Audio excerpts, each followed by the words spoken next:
Hello everyone and welcome to Kaizen Minds Academy. Improve daily, achieve greatly.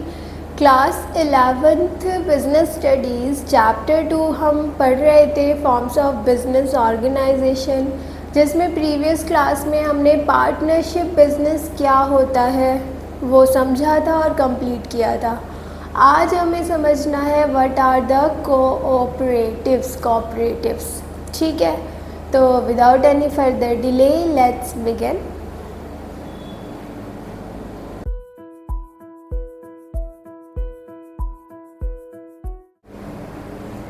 Okay, so what is a cooperative society? So cooperative society क्या है? कुछ members मिलकर अपने ही benefit के लिए, अपने ही वेलफेयर के लिए एक ऑर्गेनाइजेशन फॉर्म करते हैं which is registered under the Cooperative Society Act 1912। ठीक है, इसमें रजिस्टर्ड होती है, उसे हम कोऑपरेटिव सोसाइटी बोलते हैं। कोऑपरेटिव या कॉपरेशन का मतलब क्या हुआ? मिलकर किसी एक गोल के लिए काम करना, है ना? यही कोऑपरेशन का मतलब होता है। तो कोऑपरेटिव सोसाइटी क्या हो गई? अब वॉलेंट्री एसोसिएशन मीन्स जितने भी मेंबर हैं सब मिलकर अपनी मर्जी से ज्वाइन कर रहे हैं। of persons who join together with a motive of welfare of its members। Basically क्या होता है, ये सोसाइटीज़ क्यों बनती है? क्योंकि ना क्या होता है, जो मिडिल मैन होते हैं, जैसे ऐसे समझो कि कंज्यूमर्स हैं एंड प्रोड्यूसर है। प्रोड्यूसर ने सामान बनाया सपोज़ 100 रुपीज़ का, बट कंज्यूमर तक पहुँचते पहुँचते वही मटेरियल, वही गुड्स 200 रुपीज़ का हो गया। ठीक है, दैट मीन्स जो मिडिल मैन है अपने प्रॉफिट के चक्कर में जो प्राइस है उसको बढ़ा रहा है। ठीक है, अब इससे क्या होगा? वो जो बर्डन है एक्स्ट्रा 100 रुपीज़ का, वो किस पे आया? कस्टमर्स पे आया। तो ऐसे में कंज्यूमर्स ने अपनी खुद की कोऑपरेटिव सोसाइटी बना ली। मिल के उन्होंने क्या किया, वो बल्क में डायरेक्टली प्रोड्यूसर से ही सामान खरीद ले रहे हैं। ठीक है, सब मेंबर्स के लिए। तो इस तरीके से कोऑपरेटिव सोसाइटीज़ बनाई जाती है। कोऑपरेटिव सोसाइटीज़ गवर्नमेंट बैक्ड होती है, गवर्नमेंट उन्हें सब्सिडी देती है। ठीक है, और भी पर्क्स देती है, अलाउंसेस देती है, जो इंटरेस्ट होता है लोन पे उसमें भी उनको रिबेट मिलता है। तो बहुत सारे पर्क्स मिलते हैं गवर्नमेंट की तरफ से अगर आप एक कोऑपरेटिव सोसाइटी पे हो तो, कोऑपरेटिव सोसाइटी के मेंबर हो या कोऑपरेटिव सोसाइटी बना रहे हो तो।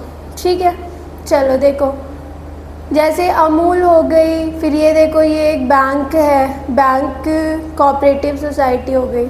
ठीक है, ये आपका फार्मर्स से रिलेटेड कोऑपरेटिव सोसाइटी हो गई। जैसे बहुत सारी है इंडिया में। ठीक है, अब इसे बनाना बहुत इजी है, इसमें बहुत कम पेपर वर्क होता है और एटलीस्ट 10 एडल्ट पर्सन होने चाहिए जो मिल के एक सोसाइटी बनाना चाहते हैं। ठीक है, कैपिटल, अब जो ये पैसा है, कोऑपरेटिव सोसाइटी पैसा कैपिटल कहाँ से रेज करती है? शेयर्स के through.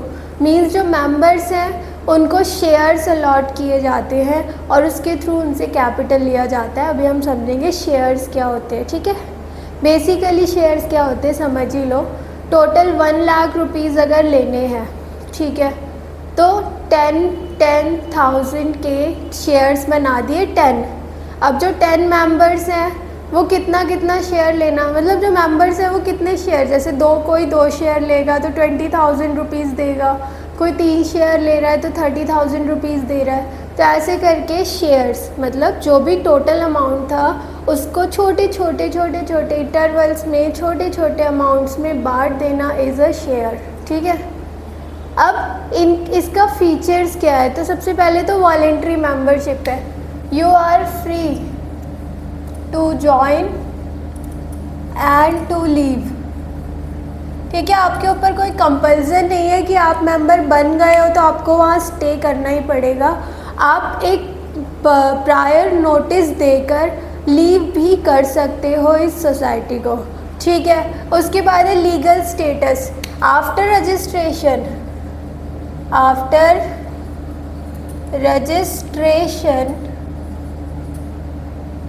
the cooperative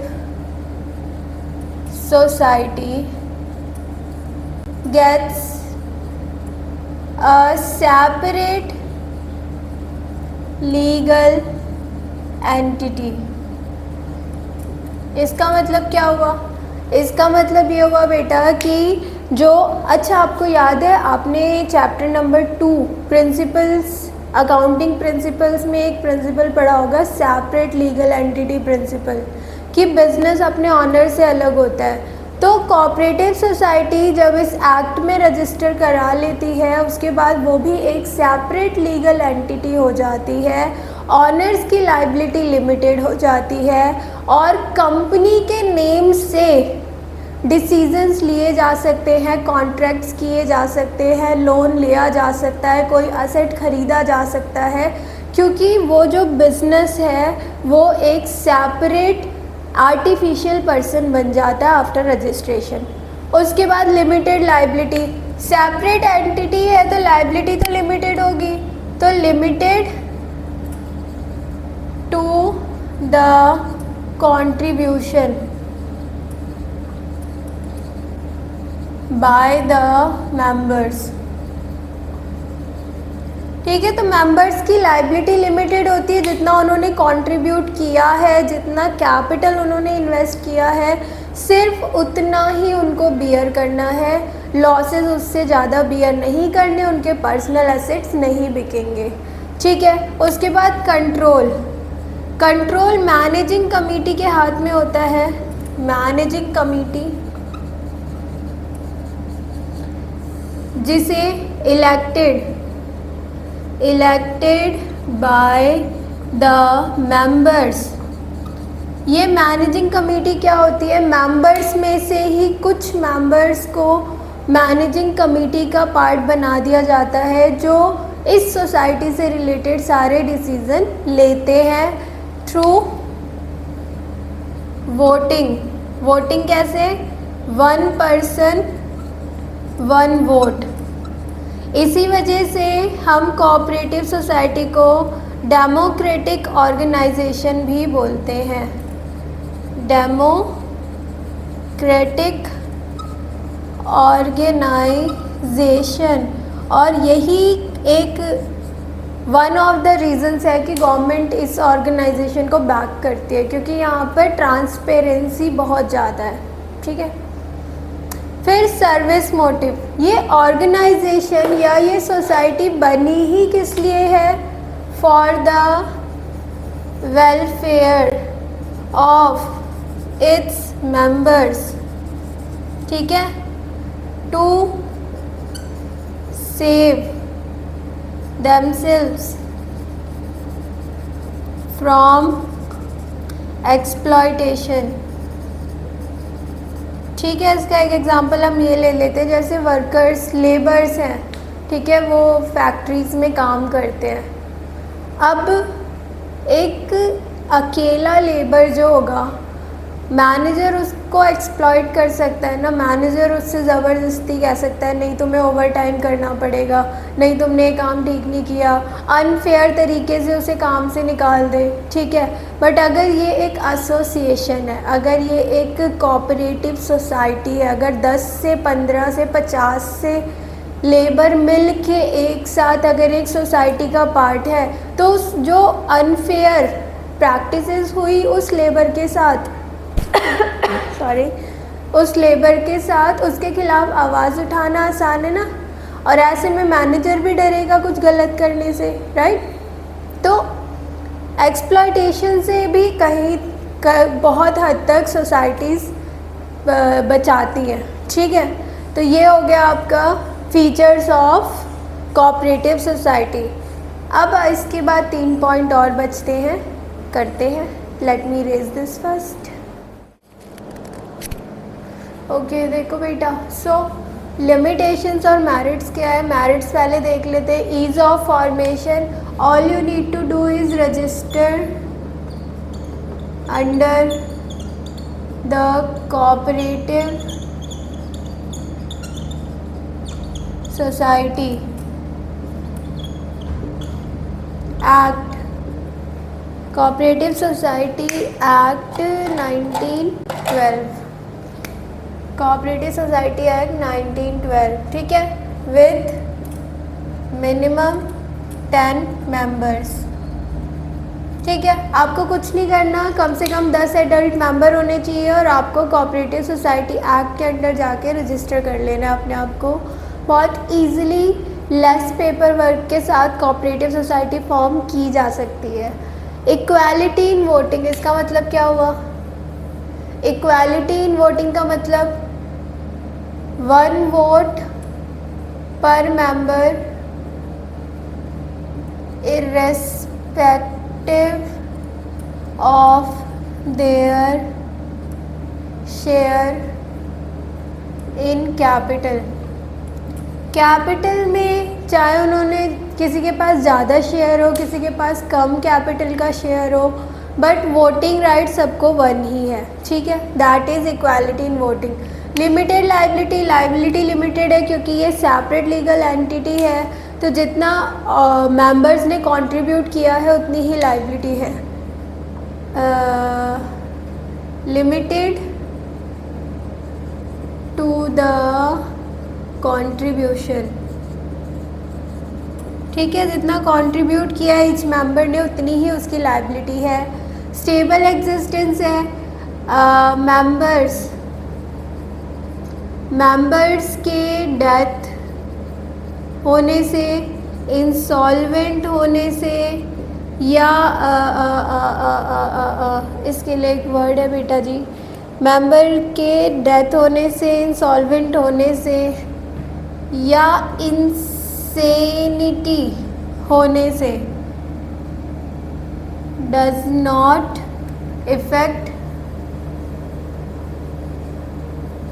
effects the cooperative. Means अगर कोई मेंबर की डेथ हो जाती है, still cooperative society will be running.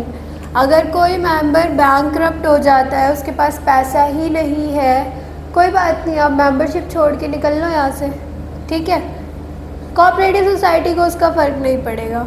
Insane है कोई मेंबर तो वो उस पर भी फ़र्क नहीं पड़ेगा। रीज़न सिंपल है, सोसाइटी जो है वो खुद में एक आर्टिफिशियल पर्सन है, ठीक है, तो उसके लिए दूसरे मेंबर्स का होना ज़रूरी नहीं है। उसमें से अगर कोई एक आधे मेंबर चले भी जाते हैं, कोई नए मेंबर आ भी जाते हैं, the society will go on. ठीक है, इकोनॉमी इन ऑपरेशन, इसका मतलब क्या हुआ भाई? इकोनॉमी इन ऑपरेशन का मतलब है कि कोऑपरेटिव सोसाइटीज़ का मेन मोटिव ही यही होता है to provide cheaper than market. ठीक है, सपोज़ अगर एक कंज्यूमर कोऑपरेटिव सोसाइटी है तो उनका मोटिव ये होगा कि मार्केट में जो गुड्स मिल रहे हैं, मार्केट में जैसे अगर मार्केट में पल्सेस जो मिल रही है वो 210 रुपीज़ पर किलोग्राम है, अगर पर केजी है, तो हम अपने मेंबर्स को इससे चीपेस्ट वे में 200, 150 ऐसे प्रोवाइड कर सके। ठीक है, तो इसीलिए यहाँ पे जो ऑपरेशंस है या जो है ये इकोनॉमिकली बेनिफिशियल होता है मेंबर्स के लिए। उनके पॉकेट पे बर्डन कम पड़ता है। ठीक है, क्योंकि यहाँ पे मिडिल मैन को एलिमिनेट कर दिया जाता है। आप डायरेक्टली जो प्रोड्यूसर है उससे डायरेक्टली कंसल्ट कर रहे हो, है ना। उसके बाद है गवर्नमेंट सपोर्ट। गवर्नमेंट कैसे सपोर्ट करती है? थ्रू सब्सिडी के थ्रू, रिबेट, टैक्स बेनिफिट, ठीक है, लो इंटरेस्ट रेट्स। ठीक है, इस तरीके से गवर्नमेंट भी कोऑपरेटिव सोसाइटीज़ को सपोर्ट करती है ताकि वो और बेटर कर सके। जैसे अमूल कोऑपरेटिव सोसाइटी है, तो अमूल जो है वो क्या करता है, वो डायरेक्टली फार्मर्स से जुड़ा हुआ है, सॉरी नॉट फार्मर्स, जो डेयरी ऑनर्स हैं उनसे जुड़ा हुआ है। डायरेक्टली उनके पास जाके उनसे डायरेक्टली मिल्क ला के उसे पैकेज करके, पैकेजिंग उसकी करके और फिर सप्लाई करने का काम करता है ना। तो इसमें कोई मिडिल मैन रहा ही नहीं। तो इस टाइप की कोऑपरेटिव सोसाइटी होती है और गवर्नमेंट इन्हें सब्सिडी वगैरह प्रोवाइड करती है, इनके लिए स्कीम्स बनाती है, ठीक है। उसके बाद है लिमिटेशंस, लिमिटेड रिसोर्सेज है यहाँ पे। कैपिटल जो है limited to provided by members जो कैपिटल लेके आ रहे हैं या जो सोसाइटी है वो लोन ले रही है बैंक वगैरह से, उतना ही तो कैपिटल है, उसके अलावा वो पब्लिक से फंड नहीं मंगा सकती, ठीक है। इनएफिशिएंसी इन मैनेजमेंट, क्योंकि यहाँ पे जो मेंबर्स हैं ना वो अपनी वॉलेंट्री मतलब अपनी मर्जी से सर्विस प्रोवाइड कर रहे हैं। जैसे suppose if I am a teacher and there is a teacher cooperative society, teaching education cooperative society, और वहाँ पर मैं जाकर अपनी मर्ज़ी से गरीब बच्चों को एजुकेशन प्रोवाइड कर रही हूँ, ठीक है। हमारी सोसाइटी का मोटिव ही यही था कि जो गरीब बच्चे हैं जो रोड पे घूमते रहते हैं, जिनके पास स्कूल जाने के लिए ना पैसे है ना मीन्स है, उनको पढ़ाना। अब उसके बदले मैं सोचूं कि नहीं मेरी सैलरी तो बहुत अच्छी होनी चाहिए, तो ऐसा तो पॉसिबल नहीं है ना, क्योंकि जो सैलरी जो इनकम मुझे मिलेगी क्या पता ना भी मिले, मुझे फ्री में भी काम करना पड़े, ऐसा भी हो सकता है, राइट। तो इसलिए यहाँ पे जो मैनेजमेंट है वो हम मेंबर्स से ही बनी है, ठीक है। और हमारे पास इतना नहीं होता कि हम एक हाईली स्किल्ड हाईली क्वालिफाइड वो मैनेजर को अपॉइंट कर सके, ठीक है, क्योंकि उसके लिए फिर वो सैलरी भी बहुत अच्छी डिमांड करेगा जो हम क्या नहीं अफोर्ड नहीं कर पाएगी, सोसाइटी अफोर्ड नहीं कर पाएगी। इसीलिए यहाँ मैनेजमेंट इनएफिशिएंट होती है, ज़रूरी नहीं है कि मैनेजमेंट अच्छी हो सके, ठीक है। उसके बाद है लैक ऑफ सीक्रेसी, ठीक है। इसमें एक आर्टिकल है as per societies act article 7 या सेक्शन 7 लिखो, आर्टिकल कहाँ से आ गया, section 7 of cooperative societies act states that कोई भी डिसीज़न लेने से पहले there shall be discussion among members before any decision making। अब देखो, वैसे तो मैनेजिंग कमेटी है जो सारे डिसीज़न लेती है, बट उसे कोई भी डिसीज़न लेना है तो they will sit with the members of the cooperative society and discuss, after that they will take the decision। उससे क्या होगा, उससे ये होगा कि कोऑपरेटिव सोसाइटी में ट्रांसपेरेंसी रहेगी, मैनेजमेंट क्या कर रही है हमें पता होगा। बट इसका ड्रॉबैक क्या है कि सीक्रेसी नहीं रहेगी, मींस अगर कोई बहुत इम्पॉर्टेंट और बहुत ही क्रूशियल डिसीज़न लिया जा रहा है, सब मेंबर्स को उसके बारे में पता होगा, एंड उसमें से कोई भी मेंबर अगर बाहर उस बात को पहुंचा दे या फिर उससे बिजनेस मतलब कोऑपरेटिव सोसाइटी को नुकसान हो सकता है, ठीक है। तो there is a lack of secrecy. Now government control कैसे, गवर्नमेंट अगर आपको सब्सिडी दे रही है, पर्क्स दे रही है, तो कहीं ना कहीं गवर्नमेंट का इंटरवेंशन भी कोऑपरेटिव सोसाइटी में होता है। दे डिमांड ऑडिट्स, ठीक है, audits, proper books of accounting and what not, ठीक है। बहुत सारी चीज़ें होती हैं, प्रॉपर डॉक्यूमेंटेशन इन्हें रखनी पड़ती है गवर्नमेंट के लिए, इन्हें प्रॉपर ऑडिट्स कराने पड़ते हैं। गवर्नमेंट ने कंपल्सरीली कुछ ऑडिट्स हैं जो इन्हें कहा है कि करना ही करना है आपको, ठीक है। तो गवर्नमेंट का कहीं ना कहीं इंटरवेंशन होता है कोऑपरेटिव सोसाइटी में। Difference of opinion, there are number of people in a cooperative society. अगर इतने सारे हेड्स हैं तो हर इंसान का, हर पर्सन का थॉट प्रोसेस सेम तो नहीं होता ना, अलग अलग होता है। तो ऐसे में कॉन्फ्लिक्ट या डिस्प्यूट या लैक ऑफ कॉमन इंटरेस्ट हो सकता है, ठीक है, कॉन्फ्लिक्ट हो सकता है, डिस्प्यूट्स हो सकते हैं, domination of personal interest over what, community interest.